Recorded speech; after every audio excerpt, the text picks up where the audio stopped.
Good afternoon, ladies and gentlemen. I am delighted to be speaking to you today at this dynamic and important event.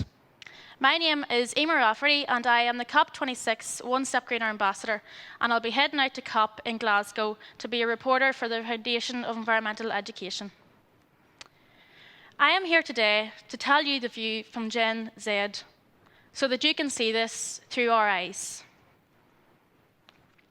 Young people are frustrated. When we see a lack of leadership, false promises, empty words, and a deteriorating planet, it is these words that come to mind. Eco-anxiety, eco-anger, we feel disheartened, ignored, frustrated, and we can feel powerless. But that's when the adults come in. Here we have a survey by the University of Bath, and they looked at 10,000 young people on their views on their future. And as you can see, it doesn't look too good. The one that sticks out the most to me is that 58% of the young people feel like humanity is doomed. That is something that we should not take lightly. 4 out of 10 young people are hesitant to have children because their future is that daunting. That is a very alarming statistic. And as you can see, 84% of the young people feel like people have failed.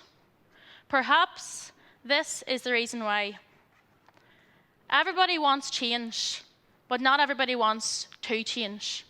And it is systemic change that is going to get us out of this mess.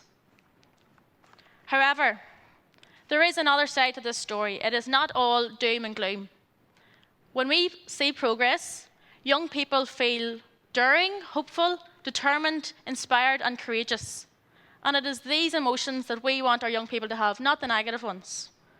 When businesses and organisations like the ones here today take legitimate climate action, that is what fuels Gen Z's hope and ambition for the future. We know the science, we know how precious the planet is. I believe that we can turn this around and clean up our mess, because quite frankly, the alternative is just too frightening.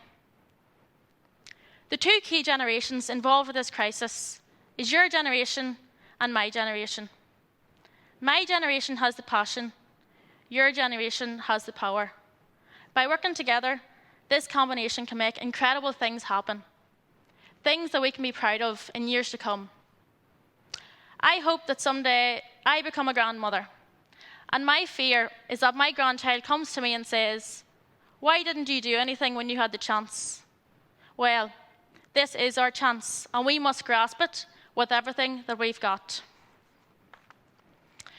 In my opinion, there is a link between the COVID crisis and the climate crisis. There is a lot that we can learn from the COVID crisis. Young people are asked to do the right thing, to make the right choices, not particularly for themselves, but more so for the older generation in society, because it was the older generation that needed protected, and it was the older generation that would be affected the most. We are asking the same from you. In the climate crisis, it is the younger generation that will be affected the most.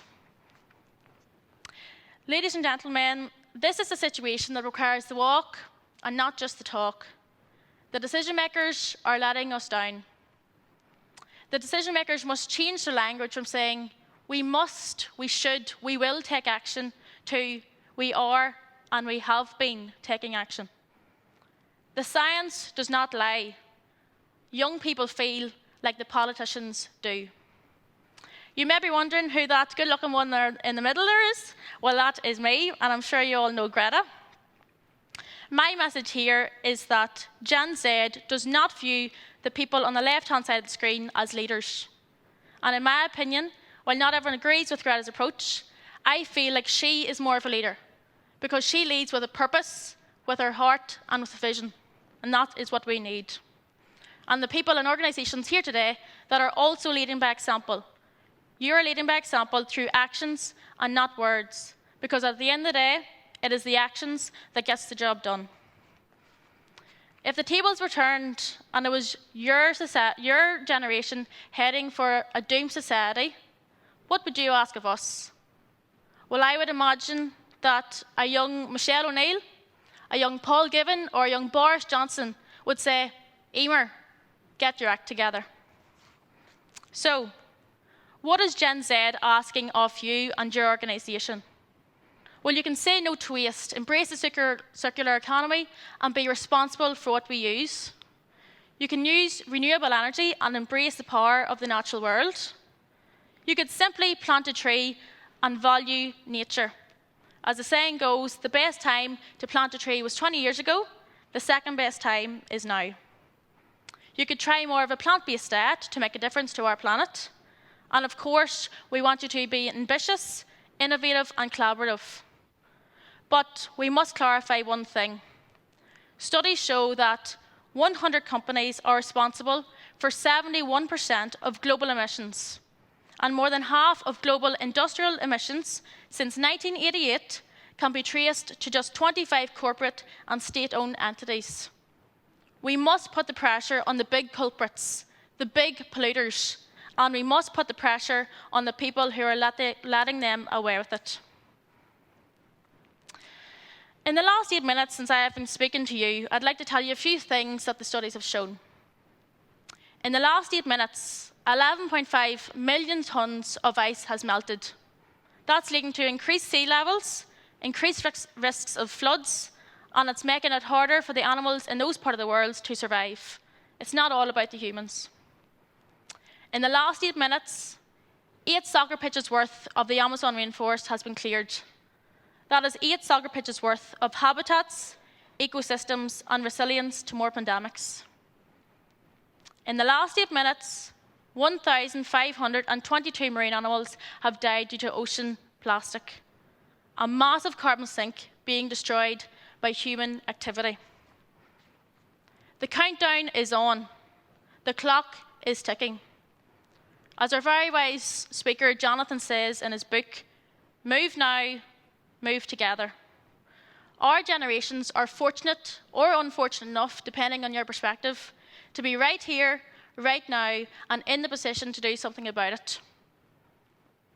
It's a challenge and a half, but it's an opportunity and a half.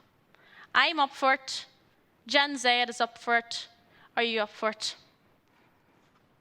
And I'd like to finish off with, in the hands of a member of the opposite generation who cares just as much about this as Generation Z does.